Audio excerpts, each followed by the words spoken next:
Tomorrow we're going back to the undefeated players. Right now, we are worried about those players trying to get those last couple of spots in these last 2 rounds into day 2. So right now we're looking at win and in scenario. You win, you are in day 2. If you don't win, that's not the end of the world. There is another round after this you can try and go for, but win now and you are locked with 1 round to spare. And given that they've got headphones on, I can tell you we've got Palkia against Charizard, first partner Pokemon against Box Legendary.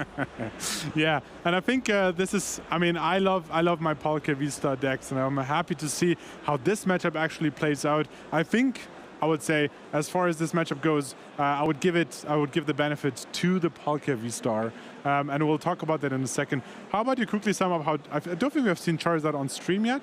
I don't think we have. So Charizard is nice and simple. Charizard by name, Charizard by nature. It is a deck revolving around Charizard. You evolve up into it. You have an ability that lets you attach free fire energy from your deck in any way you like.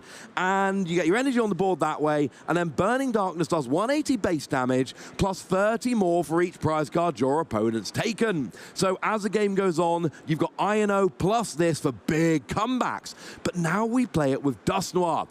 Dusknoir KOs itself to put 13 damage counters on your opponent's Pokemon, but it also then buffs Charizard's attack damage. So there's multiple different bonuses from that. And then, of course, we do have our Pidgeot to go and search out the perfect card for our turn. And even Briar, that if your opponent's got 2 prizes remaining, you play it, and then if you take a KO with a Terra Pokemon, you take an extra prize. So between Dusknoir and Briar, we've got prizes all over the place here. And yeah, that's going to be a challenge for us, but I think a fun one. Absolutely, and on the other side, we have the Palkia V-Star combined with the Dusknoir, so we will have a lot of Curse Blasts going left, right, and center here. The most interesting part about the deck, and I want to quote Stefan Ivanov, who was on stream themselves this weekend, they have recognized that Moonlight Shuriken from Raiding Greninja is such a great attack in stopping these setups here, and decks might be running that Manaphy, but getting around that with the Curse Blast, then setting up your Raiding Greninja, taking those knockouts very early on, and basically eliminating all the Pidgeys and all the Charmanders early on before they evolve is a huge tool to have in this deck. Yeah, Frank's going first here, and actually what you said is perfect there, because if Thomas goes first, he can potentially get a Moonlight Shuriken off before Frank gets a chance to evolve, which could be really disruptive. Frank does get to go first here, though, will get to evolve before there's any danger of Moonlight Shuriken. And you mentioned Manaphy, Barry, so I thought, you know what? I'll have a little bit of a look at the list. There's no Manaphy in here. Oh. Manaphy's not there. That means that Moonlight Shuriken, if Frank has even a slightly slow start here, that could be a huge swing in the game. If you can take out all the Charmander or all the Pidgey, all of a sudden you've locked one of those stage 2s out of the game. Yeah, we see that he starts with 1 Charmander. Looks like he wants to go back into the deck with a potential another card. Nope, he seems to shuffle. I think one thing that actually holds Charizard from its full potential is the ability to only play 4 rare candy. In a deck that plays a stage 2 with Charizard, a stage 2 with Pidgeot, and potential stage 2s with the Dusknoir, you would want access to your rare candies as soon as possible and want to skip that stage 1 evolution. Yeah, so it's awkward when you're playing a lot of stage 2s and you just need those rare candies. There is 1 Dusclops and 1 Charmeleon, but that's a little bit slow a lot of the time. Was that the turn for Frank? It looks like the turn. No energies. I mean, not that you need them this early on, but only 1 Charmander. On the other side, I don't think there's any great attack that you can pull off in your first turn, even with that Palkia V-Star deck. It's a little bit slower. However, having 1 Charizard out is already very huge, because with its HP, it can basically withstand any possible attack there. So it will stick on the field for a while, and then potentially in the late game, you can get another one out. On the other side, we see a Buddy Poffin to get a Guskull and Froakie's coming out ready to evolve into Greninja. And yeah, this is the turn 2 deck, Palkia. Turn 1 is very much a setup turn. As soon as we hit turn 2, then your Origin Form Palkia V-Star can come out, use its V-Star power to accelerate energy, and then you're attacking with Palkia. You can be attacking with Greninja. But unfortunately, turn 1, you're not really putting any pressure on. So Irida comes down, searches out an item card and what looked like a Palkia there. Yep. And then we are just playing one of those item cards. It's a Nest Ball to grab a Squawkabilly. Squawk and Seize will let you discard your hand, draw a whole new hand of 6. Yeah, really interested to see if the player will choose to play down the Polka before he discards this here. It is a very valuable attacker with that subspace swell as well, and of course giving you access to Star Portal here. He has, however, the Prime Catcher in hand as well, which is very unfortunate to discard this early on. But yeah, once again, he can really take huge advantage of that early knock. Like, he has no way to punish that single Charmander in this turn just yet. No, yeah, I still like this play. Like, I don't love discarding my Prime Catcher and a bunch of other cards, but you really want 2 water energy in the discard. You want Palkia V-Star next turn. You want to set yourself up here, so you're like, look, I'm not saying you're going to leave me with 2 good targets for Radiant Greninja, but I am saying if you do, I want to be able to take advantage of it as fast as humanly possible.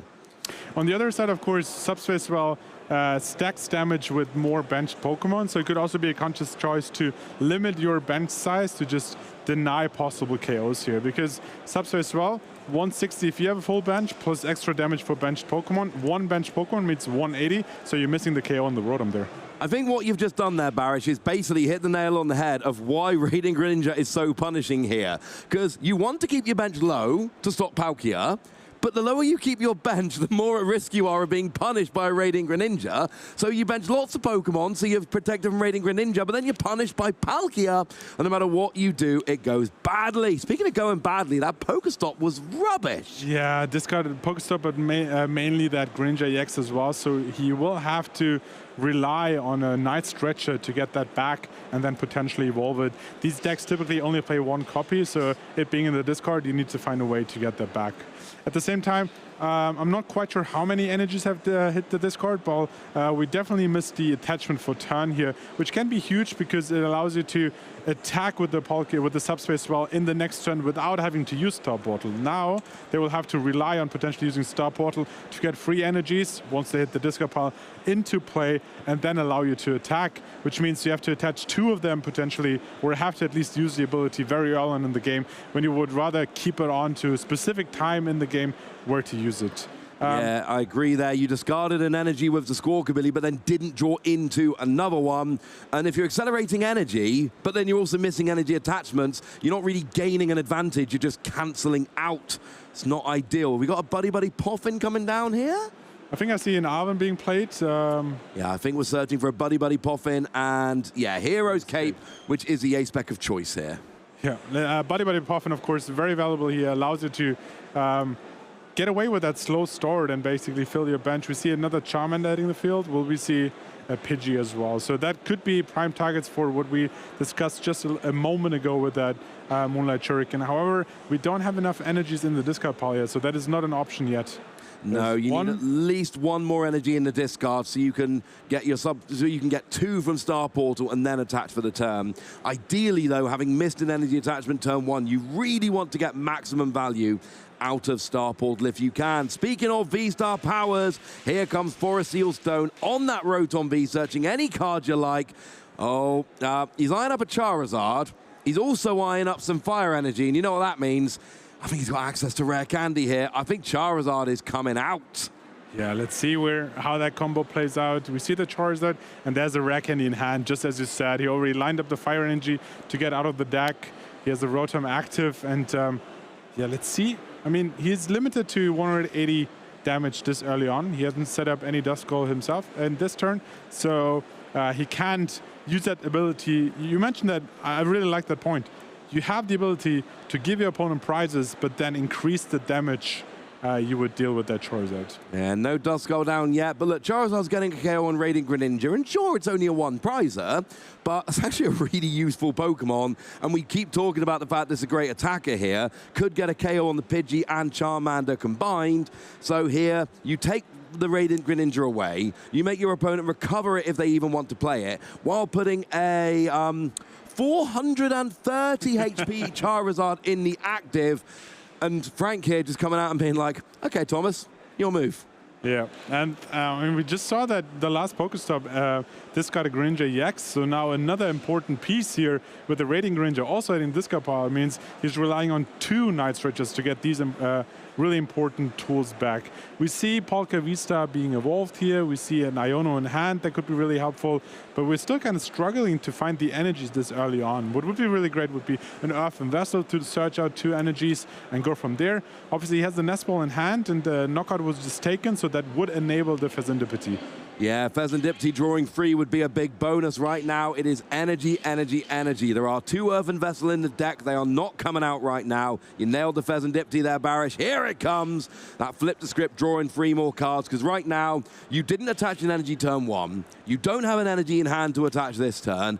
Oh, and also, you got 1 energy in the discard for your, for your Palkia V-Star power, and actually, you really want 3. Star Portal for 1 is not good. You need Star Portal for free. Even 2 at this stage, I'm not loving. Yeah. Another aspect of this deck that I really like is the Pokestop. Yes, you're aiming for those items, but if you manage to discard some water energies with the Pokestop, that really plays into your advantage as well. See, Yeah. Iono played, yes, it is shuffle, and then opponent could technically cut your hand, but at this point, these cards are going below the deck, so neither of player chooses to do that. We see 1 energy, a Rare Candy, Suin Ball, Tracking Shoes as well. We But see nothing major.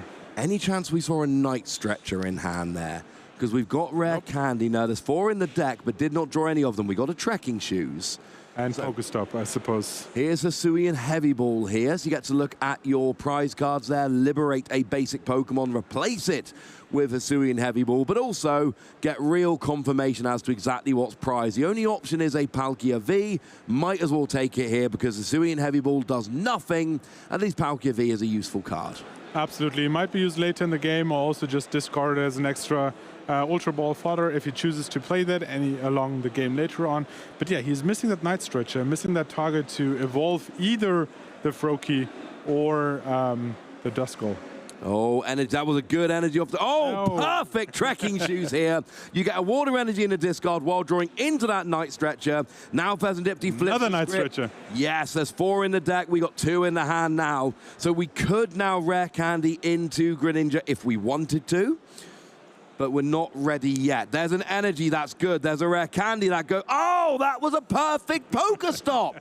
We've now got 3 energy in the discard, which is what we want. We got 2 Rare Candy in hand, which opens up the Dust Noir play as well as the Greninja play.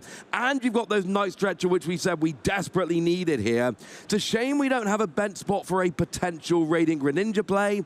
But of course, you know what else can KO a Charmander or a Pidgey on the bench? The Dust Noir with Curse Blast. Dust Noir with Curse Blast. Okay, that Trekking Shoes Pokestop combo went very nicely for Thomas. We've got an energy to attach for turn. We do now have free energy in the discard pile, which is going to work beautifully. Oh, I love this. That turn turned around quickly. It went really well. I'm wondering which attack he will actually use this turn, because yes, we have the tools. We see the Star Portal. Free energies going to the Froakie before it evolves. Oh, actually, 2 energies to the Froakie. Set it up for later. Love and it. a second energy for the Subspace Swirl activation here. Great. We have 5 on their bench and another 3 on the other side. That's 8 benched Pokemon. 8 times 20, 160. Add another 60, 220. So now if you add the Curse Blast, which is 350, and take 20 away again because you lose a bench Pokemon, you're still not quite there yet to take out the Charizard. You're not, but you're getting there quite nicely. And there's a lovely little play there from Stefan, whereby you cannot use your Palkia V-Star power onto a non-water Pokemon. So you use it to attach to Froakie and then evolve it up. We saw Stefan Ivanov do it in Dortmund. And look, I know this isn't perfect, but we get a bunch of damage onto the Charizard. And here's the thing. There is an argument to delay your prize taking against Charizard, because the more prizes you take, the stronger it gets. So give yourself a little bit of time, get some damage on the board, and then try and take prizes in batches. It's not always possible, but where it is, you can hurt your opponent's damage output. Yeah, one possible play that could come into handy here is Professor Tour scenario, which basically allows you to pick up one of your Pokemon, including all the energy and the tool attached here. So if the Luminion, for example, would give you access to that, that could be a play, get the damage off the Charizard. However, you have wasted one of your rare candies to evolve it. Don't want to say wasted, you got a prize out of it, but And you would have to discard your Hero's Cape as well, which is not always something you want to do, but if it saves 2 prizes, might be worth it. Here, we see the Pidgeot coming down. There is no, we don't have a rare candy in hand quite yet, so we're going to have to wait for a second. But this is the issue. When you're not able to take those early prizes, that does come back to haunt you. Here comes Luminion, and it is for an Arven, which will, of course, guarantee that rare candy. What tool do we want? Do we even want a tool? We have another tool? I mean, really, Arven, it's for rare candy, and then you go and grab your Forest Seal Stone, which we saw used earlier on the Rotom. So, oh yeah, we have Defiance banned, but you're not behind on prizes, so it does nothing right now. Yeah, so that rare candy allows you to evolve into a Pidgeot, and now this is set up for the rest of the game. As long as this Pokemon is on your bench, you can basically use every single turn to search for one. So, like, it's a universal search. You can pick any card out of your deck, and that's such a huge effect. I don't think, I mean, the metagame is so fast at the moment that it hasn't come into proper play yet, but just the ability every turn to search for any card you want, like, what else would you want? Yeah, I mean, you look at it and you're like, your opponent doesn't go, oh, I hope they don't have, that boss's orders. Of course they do. Of course they got boss's orders. They got Pidgeot down. We even get an Insurance Charmander hitting the bench here. And Frank really has got set up beautifully here. You've got your Charizard, you've got your Pidgeot, and you're going to be going up. Well, you're not actually KOing the Palkia yet, but of course there is always an option to maybe finish it off with Dusknoir later, once you've built, freed some bench space and got it rolling. Yeah, but now the bench is full on both sides as well, which does more damage on the subspace as well in following turns as well. I would love to see with currently, what is that, 220 damage on the Charizard. Yes. If we can activate a Curse Blast and then potentially find there might be one Lost Vacuum that could remove the tool and then take the knockout. That's one of my favorite, taking knockouts with items is an amazing mechanic to me. Yeah, and you called it. There is one Lost Vacuum in the list. That is what we expect. Now, did we see Stefan play 2 earlier? I'm not quite sure. I'm going to double check that in a minute. I've got his list here. I'll have a look. Point is, you'd kind of expect them to be playing 1. If Lost Vacuum does come down, you're right. That is a 2-prize KO with Dusknoir, and then you hit with Palkia. Actually, we see Collapse Stadium come into play here, and it says that neither player can have more than 4 benched Pokemon. We're just talking about how both benches are full. They are once again still full, but reduced to 4 each, which also lowers the damage from that subspace as well. So yeah, that's minus 40 damage. Now, both players actually got rid of a Pokemon that was an easy 2-prize. Frank got rid of Luminion, and Thomas got rid of Squawkabilly, taking some easy prizes off the board for both players. But that, Frank, is a nice little counter to decks like Palkia. But, I'm seeing energy coming on Greninja here. Yeah, there's a huge potential here with the Greninja taking out 2 knockouts on both the Charmanders here. Unfortunately, he's just shy of that Lost Vacuum, which would give him an insane turn where he takes out the active Charizard and both Charmander. However, safe from that amazing play, we'll probably see, I guess, KOing the active and then having a Greninja ready for the next turn. But keep in mind, your opponent has Pidgeot ready. If he's missing one single piece to evolve a Charizard, they will have access to it. Yeah, unfortunately, that's the thing. Pidgeot is going to make it far easier. Yeah, that would have been such a nice turn, taking out all the Charizard off the board. Thing is, though, if you take out the 2 Charmander, well, Charizard's still on the board, but now it's got plus 60 damage. And then you run into some potential issues.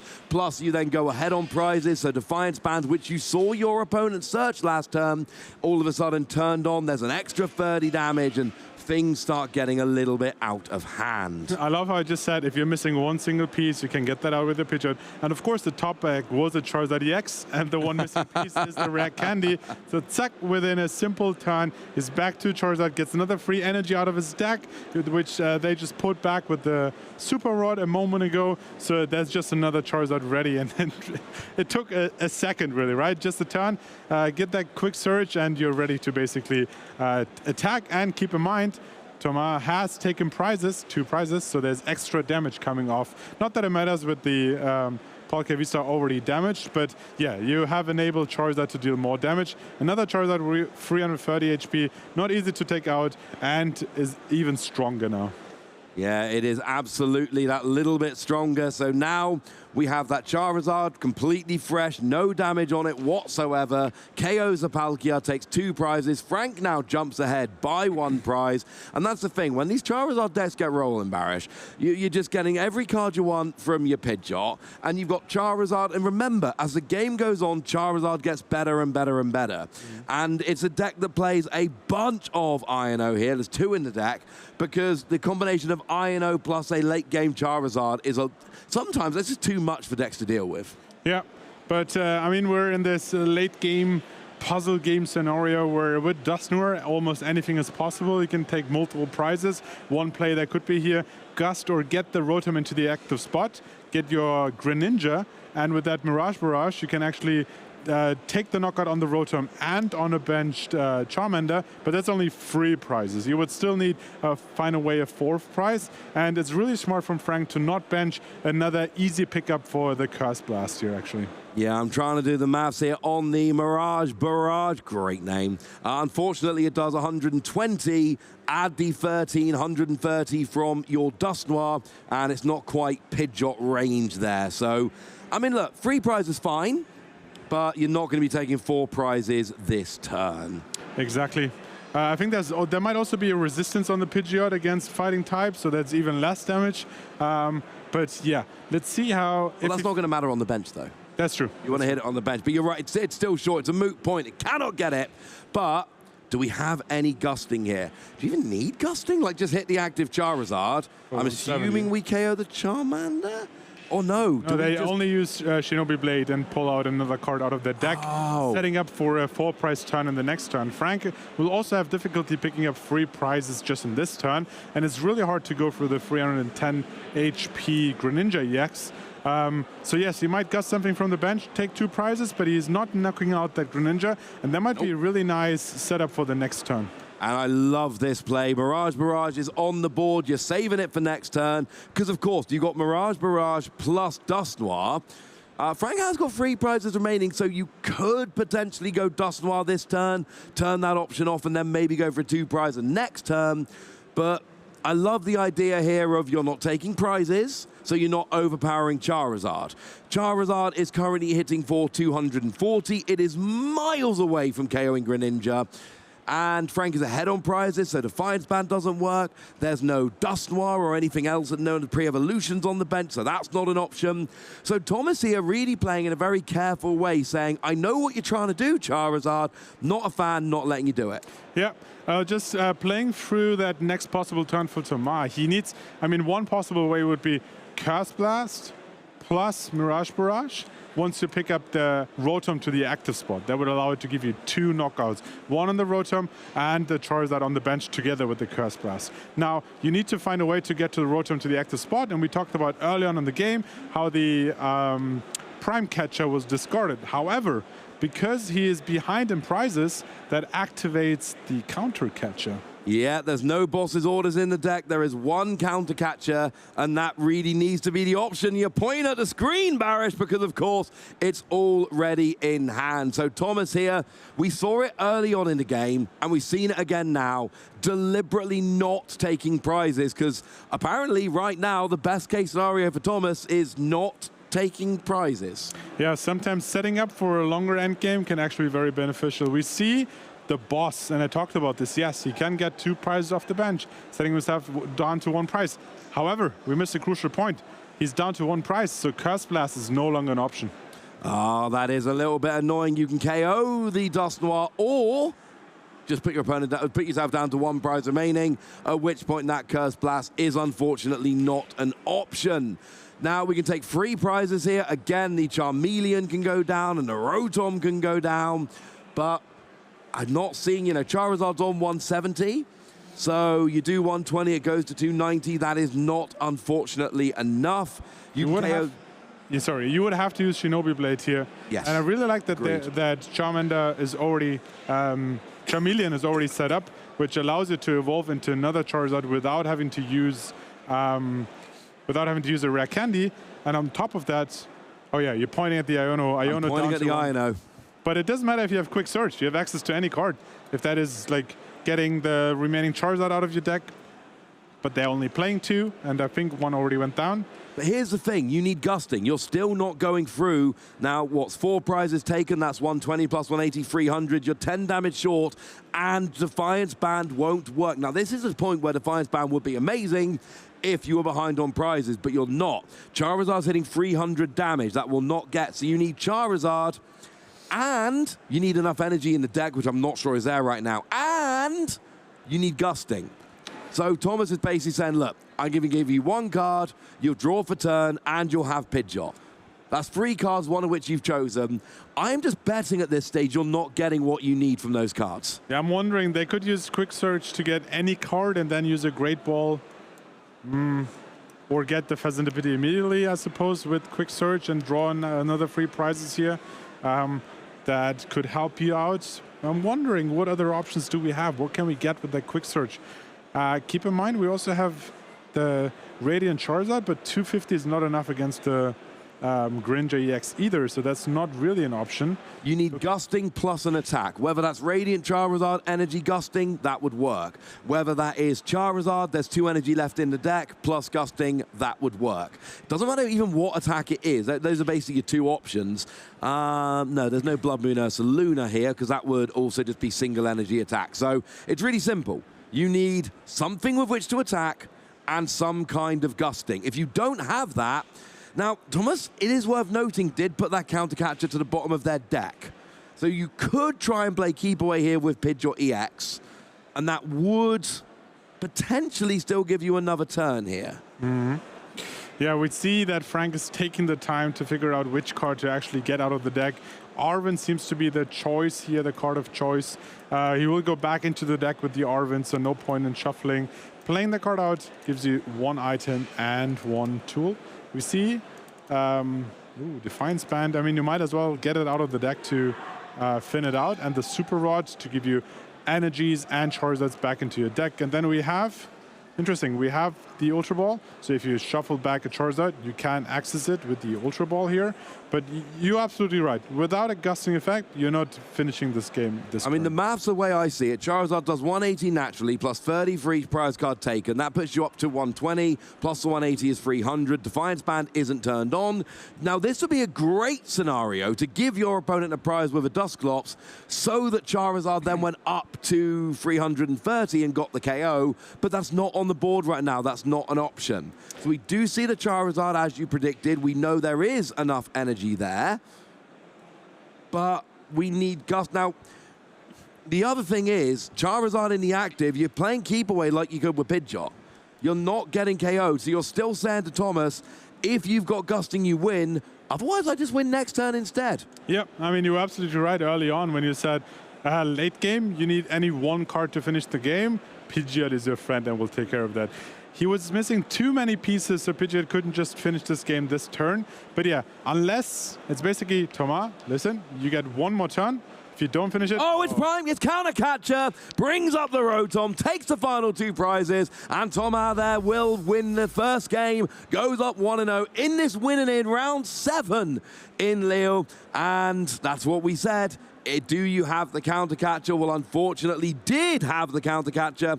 I say unfortunately, pretty fortunate for Thomas there. So really exciting end to that game. And it's like we said, Pidgeot gets you any card. But if you need more than 1 card, and that was the issue, he needed a bit too much. Next turn, Frank had the win. There was no way Frank missed it that turn. Thomas had exactly 1 turn to get the counter catcher to get the win. Got the counter catcher, got the win. We're going to game 2. Yeah, and let's look at some of the replays from this first game and how this actually played out. It's funny, like, if you had asked me how's this going to turn out, I would have said raiding Greninja is going to be huge, but it didn't really come into effect. And despite a slow start, with these greats, this Pokestop, double Rare Candy, double Night Stretcher in hand, getting all these evolutions, Dusknoir never actually played a role, but you had the threat of Dusknoir on the field, and there was a lot of pressure for Frank. And it was a back and forth, taking up prizes. Frank down to 1, but just couldn't close it out before the eventual Night Stretcher, the counter catcher in hand. Didn't even wait for a second. Was like, listen, I have game. There it is, counter catcher, GG. Very nice. Played that counter catcher, grabbed up the Rotom, took those final 2 prizes. And, you know, you said Greninja, but Greninja really came in handy at the end of that game. End of that game, that Greninja EX went Oh, you were talking about Radiant Greninja. Yes. Well, Radiant Greninja was a turn too slow. It was very sad. It couldn't work. But Greninja EX came in to, you know, really carry on that great Greninja name. And the 310 HP, searching for any card, hitting good damage, that all added up to a very important card. So, what we got prize-wise? One of the two Dust Noir. The one-off Squawkabilly, I suppose. The one-off counter catcher from Franck could actually end up being big, depending on how the prize trade goes. We got Duskull against Duskull. Franck is going first here, and of course lost game one. And this is what we said in the last game. Thomas here really wants to go, you know what? I'd have a turn, you have a turn but can't evolve. Radiant Greninja!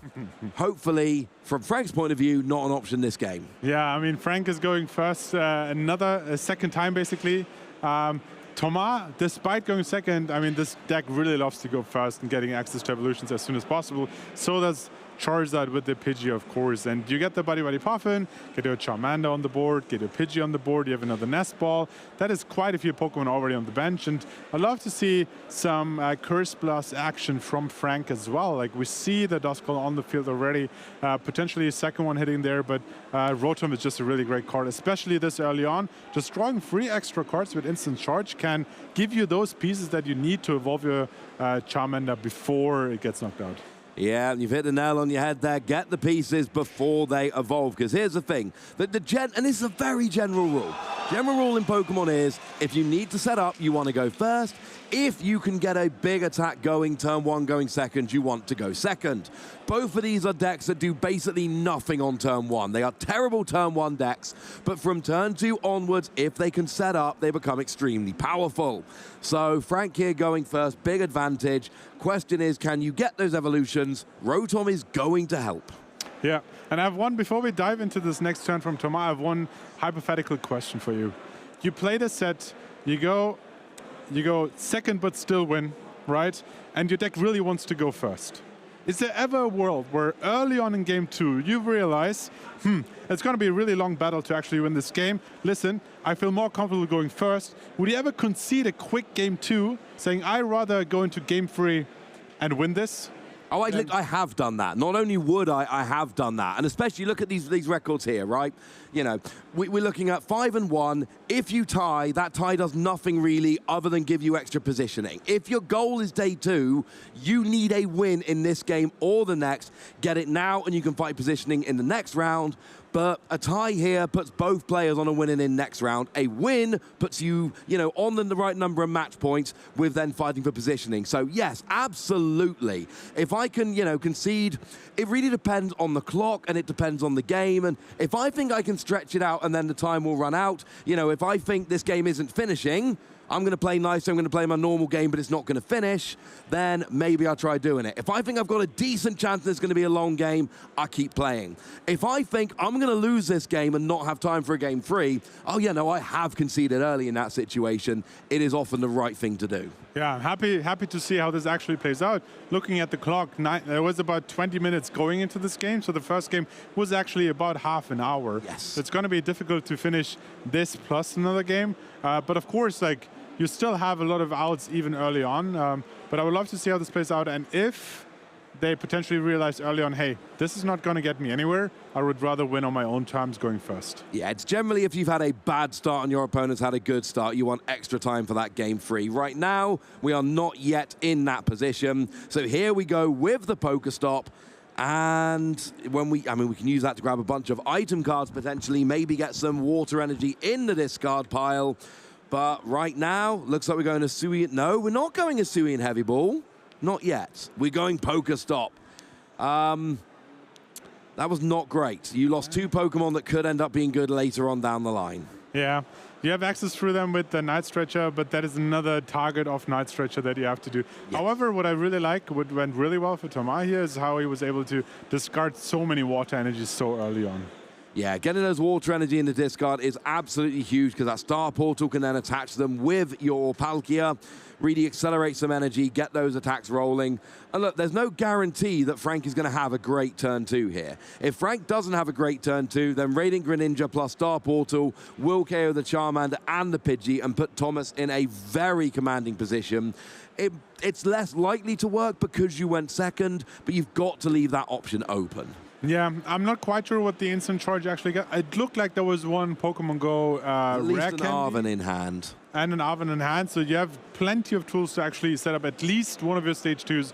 Pidgeot probably the preference to give you access to more tools to evolve that Charizard as well. So yeah, I mean, with that instant charge, 3 extra cards and draw for turn, you have so many, and of course you also have access to the Pokestop. But we're seeing a repeat of game 1 here where Thomas does not get an energy on turn 1. And if you're accelerating energy, you really don't want to miss energy attachments. Now here comes the Arven, eyeing up that rare candy nice and quickly. And of course, the tool early game, it's always Forest Seal Stone, put it on Rotom V, use your V-Star power that you don't need for anything else. Search yourself any card you like. Yeah, it's really taking advantage of the current format with its V-Star abilities. This deck doesn't need any V-Star abilities, so it can use the Forest Seal Stone. And if you thought Pidgeot gives me a free card every turn, Forest Seal Stone early on gives you also one-time effect, but gives you any card you need. Combine that with Pidgeot, you have 2 extra cards for this one turn specifically. Gives you so many options to set up, and that's what I meant. What could 2 cards give us in this situation? I mean, I would like to see a rare candy and a Charizard, line up your energies, evolve, and you're ready to attack. If we saw the Arven, so there's no boss this turn. Otherwise, you could take out the 2-Prizer as well on top of all of that. Yeah. And we saw the Hero's Cape, so there's no Prime Catcher either.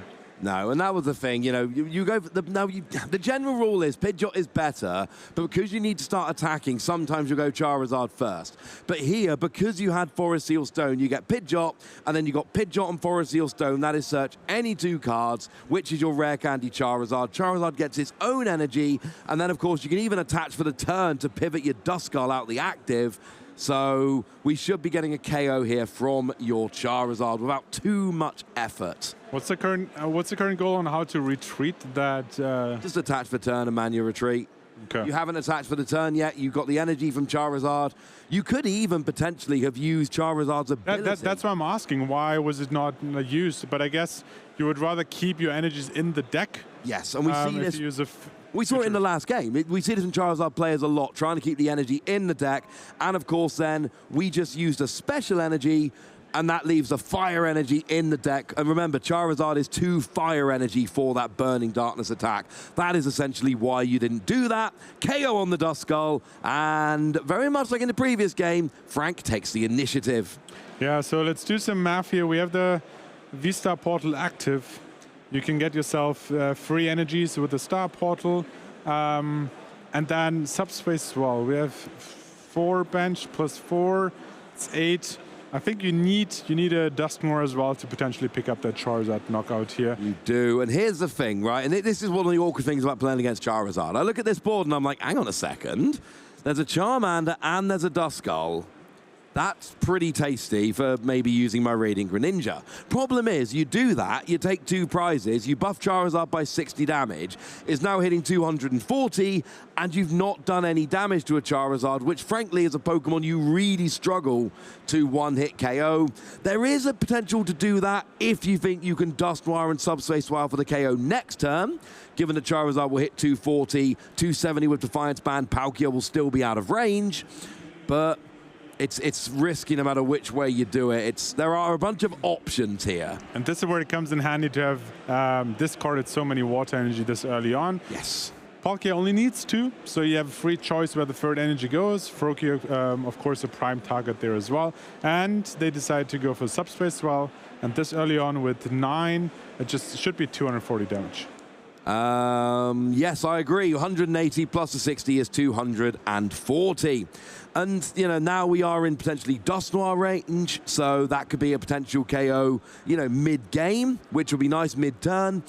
And, you know, that Radiant Greninja is good, but a lot of the time, you know, you just need to get set up. And one of the things that's on my radar here for Thomas, right?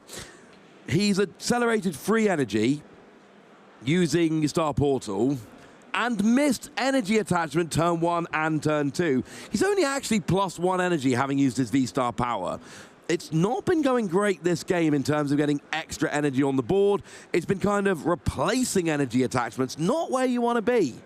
Yeah, I guess with the damage output that Franck currently has on the field, you're not worried, or this early on not worried about losing your Polka V-Star yet, and you have the Froakie. If you manage to evolve that, you would have a second attacker ready, and then you have potentially next turn evolve attack with Greninja if you can, and then attach manually to the Palkia on the board. So yes, I agree. There's actually a net negative here. You discard free energies, never manually attached one for 3 turns, got them through your V-Star ability, but you could have had at the same time free energies on the board as well. Not as freely, and your setup could have been interrupted in between. But yeah, I agree. It would have been nice to see more attachments for turn as well. Yeah, better than having no energy down, better than missing your attachments and not having a V-Star power to replace them.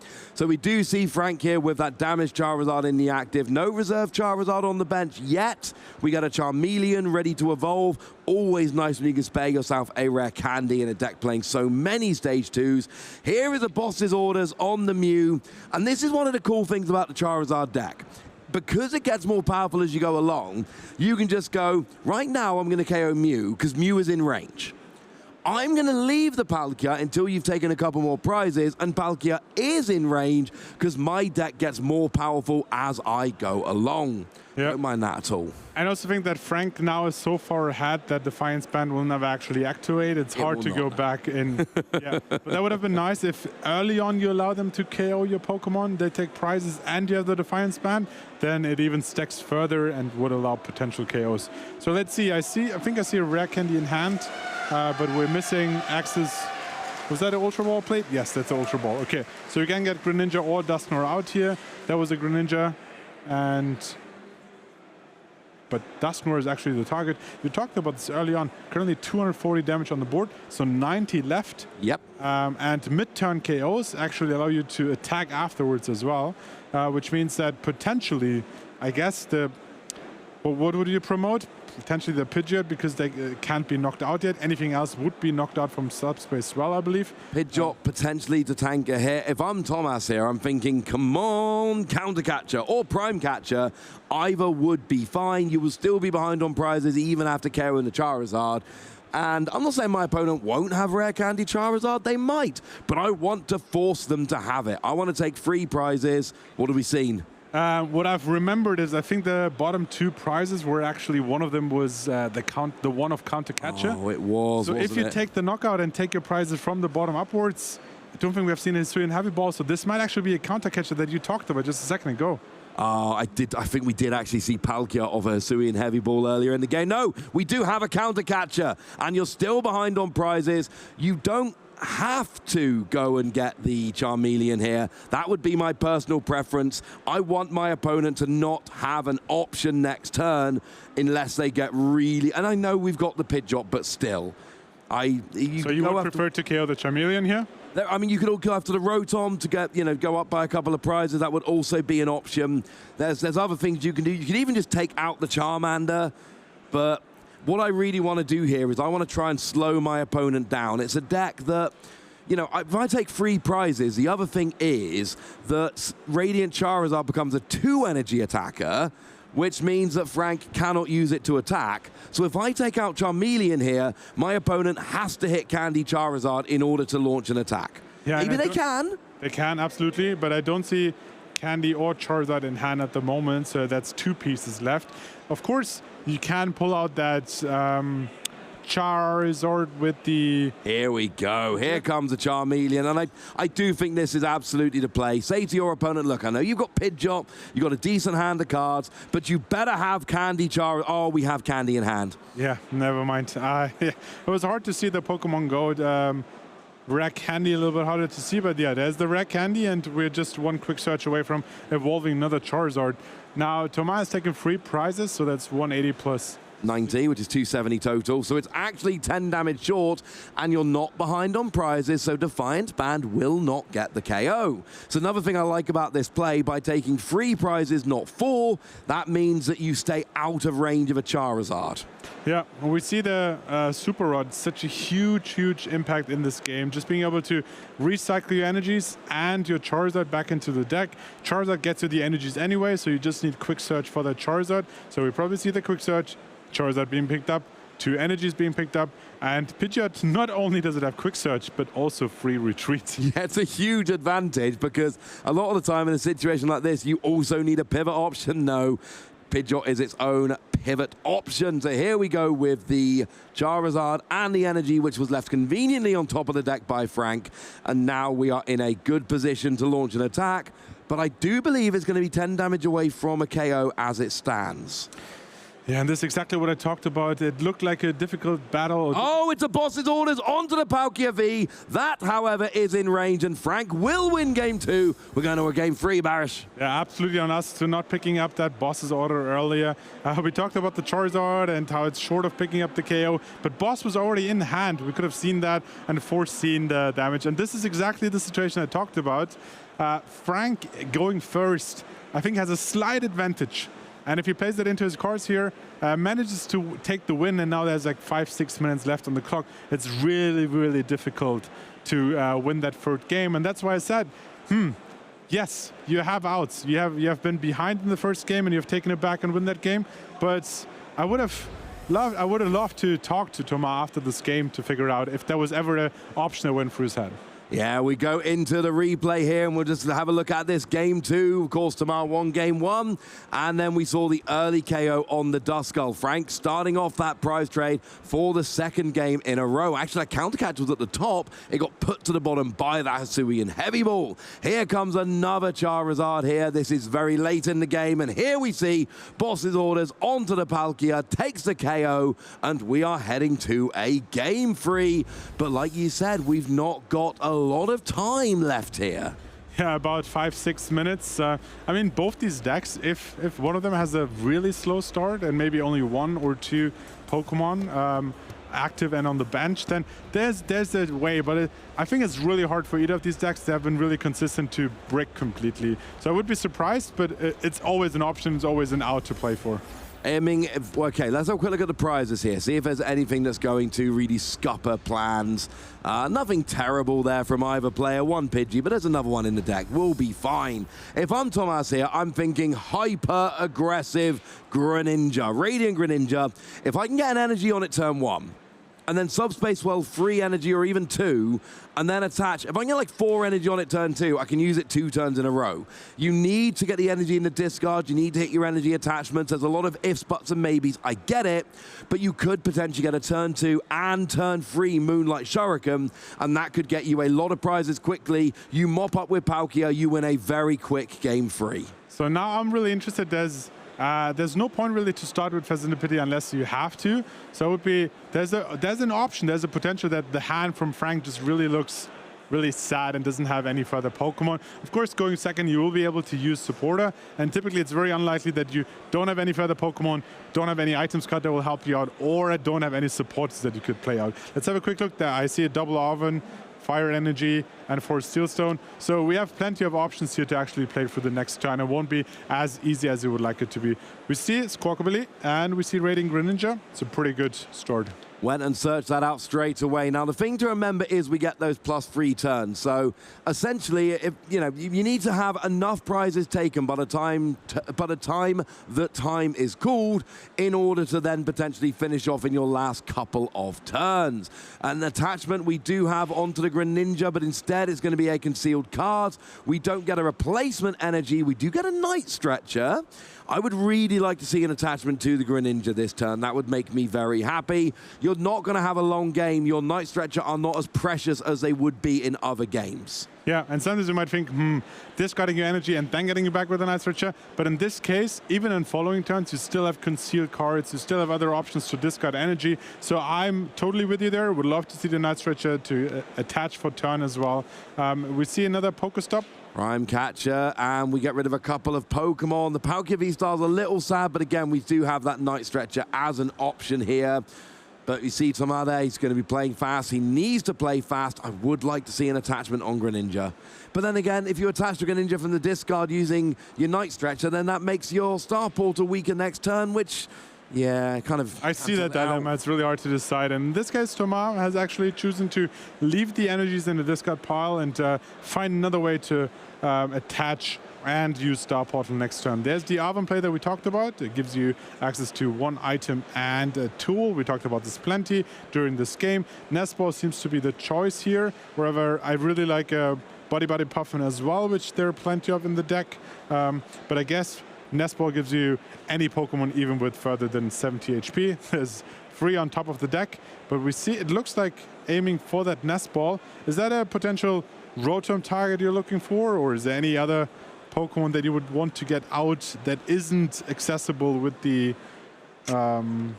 Buddy Puffin? General rule here is, if you've got a decent hand, you can go after a bunch of your little basics. If you don't have a really good hand, you want that Rotom. Those extra free cards early doors, you saw it used in Game 1, you saw it used in Game 2. Those extra free cards early in the game are so important for a deck that is really relying on having rare candy and the stage 2. Yeah, here comes the Rotom, and I think you have to here. The only exception where you don't go for the Rotom is where your hand is awesome.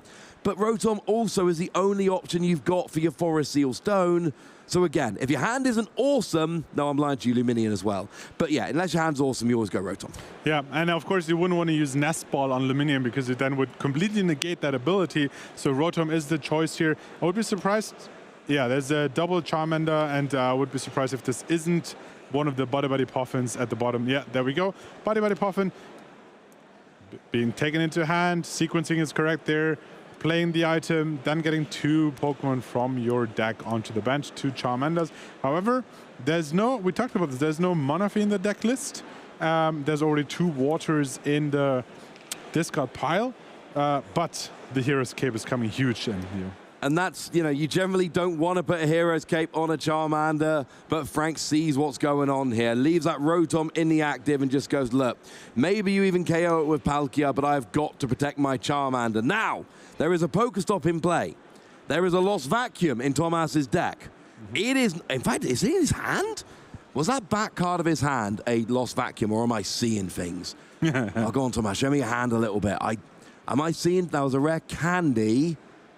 Okay, because a Lost Vacuum here would be huge. Absolutely huge. Of course, the play we're aiming at or eyeing here is for the Moonlight Shuriken, 90 damage on 2 Pokemon that could potentially... Oh, wait a second. We've got rare candy Dusknoir. Now that Charizard's got 170, but this would potentially be an option as well. Actually, you've got Prime Catcher. You could Prime Catcher the one that's got the cape on and then use Dusknoir to KO the benched one, and you don't even need to use Radiant Greninja here.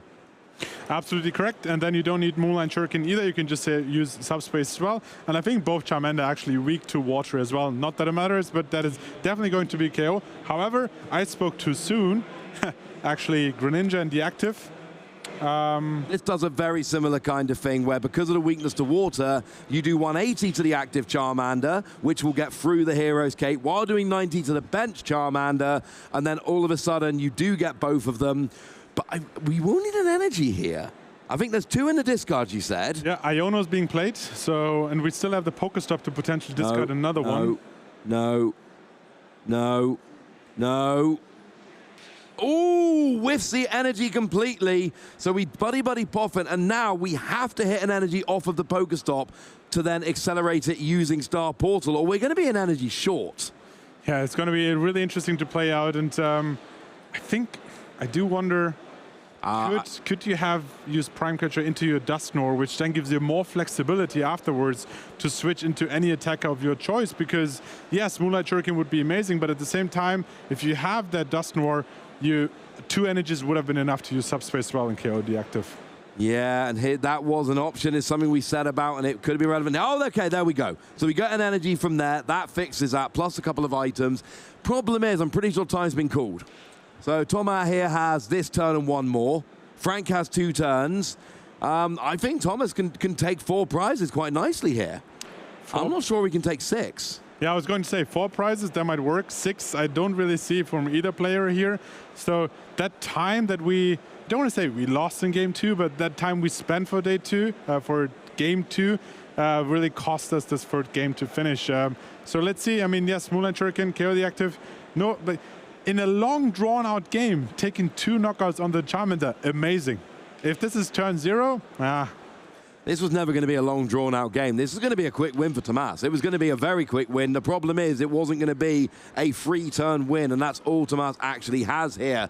So, yeah, we do have confirmation there on the board. You can see that die with a number 1. Franck is going to be turn 1 here, which means Tomas has exactly 1 more turn, and... yeah, I can even see free... no. Yeah, the problem is they can't even use subspace as well. Nope. Because they have no energy. They're never attached for turn. I think this is one of the key factors that you pointed on very early on. You would have loved to see attachment for turn. It didn't happen almost throughout the whole set, and Starport alone is just not enough. No, we've had free energy attached in this third game. All 3 have been from that Star Portal. We've just not had any attachments. We didn't have many in game 2 either. And like I say, you're not really adding attachments, you're replacing them. And just 1 extra energy on the board here would have been really big. But I don't think it matters at this point. We got free Charmander down now from Franck. He's managed to recover. And then Buddy Poffin, he's gone from 2 Charmander. They both got knocked out. Now he's got 3 Charmander. But I don't think we can... I don't think there can be a conclusion to this game. Franck would need 6 prizes in 2 turns. Tomas would need 4 prizes in 1 turn. So we do see a gets this onto the Froakie. But I think at this point, Franck just eliminates any slim chance for any miracle here and just basically eliminating any option for a win from Tomas.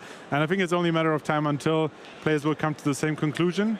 Oh, actually just pointing out that Franck did bench that Pidgey with a collapsed stadium in play. So Pidgey goes back to the hand.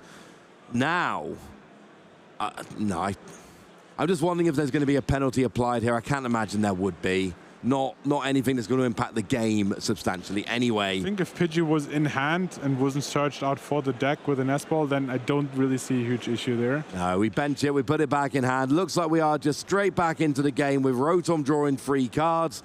And Tomas here is on turn 2, his final turn of the match, needing to take 4 prizes. Now, we can even take, I can even see 3 this turn if there was any energy there. Wait. No. I was thinking 2 Curse Blasts. But then you're still missing an attack, really, right? We don't have an attack on the board. Yeah, no attack on the board. There's just not enough energy to do. You know, Froakie can do like 20, but here we can double Curse Blast. Wait. There's one chance. Get the Greninja evolve. You have the KO with 1. Oh, hang on a second. No, we're there. We get the energy onto the Radiant Greninja. That KOs the active Rotom. Double Curse Blast onto the Fezandipiti. And Tomas here does take an unlikely victory on the very final turn of the game. That was, I mean, a lot needed. We needed 2 rare candy. We needed both the stage 2s. We needed a lot in that final turn, and Tomas does actually come and put it all together right at the end. That was beautiful. And, I mean, I could see 3 prizes, but I did not count on that Greninja EX coming out here, KO in that Rotom, and it's, yeah, that was... We'll probably see it in the replays in a second, but the Froakie was bossed to the active. There was a lot of... And I think the Rotom was actually left active as well. Yeah. I think Franck left the Rotom active and gusted up the Froakie. So it was not just that we didn't think the Greninja was coming out. I don't think Franck thought that the Greninja was a realistic possibility. And, you know, needing to get double rare candy, double stage 2, and have the right Pokemon in the right places, that is asking for a lot. But Tomas did it. 2 games to 1, 18 match points, and that is enough to move into day 2. And the good news for Franck is there is still 1 round remaining, does still have 1 last chance to pull this off. I mean, I went into this weekend and was really excited for some Curse Blast puzzles, but even this was completely above my head and was like really well played. We fought this game, like at this point we should have asked ourselves, why these players keep playing on? Like, they surely they see a potential slim chance to win this actually. And I think the right circumstances, bossing the Froakie to the active, leaving Rotom in the active, that was the only possible scenario where you could double Curse Blast, take the Pheasantipity out on the bench, 2 prizes, and then Shinobi Blade for another 330, take that knockout, 4 prizes, respect. Absolutely. Let's see how that all played out. The replay is ready and raring to go. So here we go back to game 1. We've got that Charizard with a big Hero's Cape taking out that Radiant Greninja for the first prize of the game. We see Palkia coming back with a big KO on that Charizard EX, which was, you know, put him ahead in the game, but we weren't done yet. We've got that Shinobi Blade from Greninja. Doesn't KO the Charizard, but puts it in an awkward situation where it's very close to being KO'd. Charizard then comes back, not able to KO the Greninja, and a counter catcher on the Rotom gives Thomas game 1. That was so back and forth, especially the prize on both sides down to 2 and 1 prize that enabled the counter catcher to close out this game. In game 2, however, I was like, Franck is a little bit ahead and this is a long drawn out game. Will this give enough time for game 3? But Franck sealed this game with eventually 5 minutes left on the clock, despite best efforts from Thomas, taking out that Charmeleon. I loved how you saw that play coming into effect and said he would need so much more to come back. He found the pieces, found the Charizard, found the candy, attacked, had the boss in hand that we missed completely, and just took to game 2. And with only 5 minutes left on the clock, none of us thought that it would be possible to close out this game, right? Bench was full of Pokemon, but the double Curse Blast into the Shinobi Blade, knocking those out, that was amazing. Yeah, that was beautiful. We do see the Greninja there taking that double KO at the start of game 3. We then see, now here is the boss's orders on the Froakie, having left the Rotom in the active. It took double Rare Candy, double Stage 2, but then we saw the double Curse Blast onto the onto the Pheasantipity. Could have been onto the 2 Charmander, wouldn't have mattered. Shinobi Blade onto the Rotom, and 4 prizes on the very final chance that Thomas had on that final turn to take, like I say, an unlikely, improbable victory. I did not think had enough time in that game 3. Really did not look like it, having taken 0 prizes when time was called, but apparently 6 prizes in 2 turns because of Dusknoir and a little bit of fortune there in terms of which Pokemon ended up in the active actually, you know, led to that victory. I mean, and I think well-deserved leaning back into that chair after that, like, nail-biting game 3 finish in the last turn, taking the 6th prize there. Well played, really well played, and I would love to see more of this Palkia V-Star action here. We've seen 2, I think, covered on stream so far, and this, I think, showed you why it has picked up in popularity so much, why once Stefan took it to a top 4 while it then was in Louisville, and why it came back so strong here this weekend. Yeah, it's a good deck, having a lot of success, but you know where you sort these decks out? Well, you really figure out your favorite deck at your local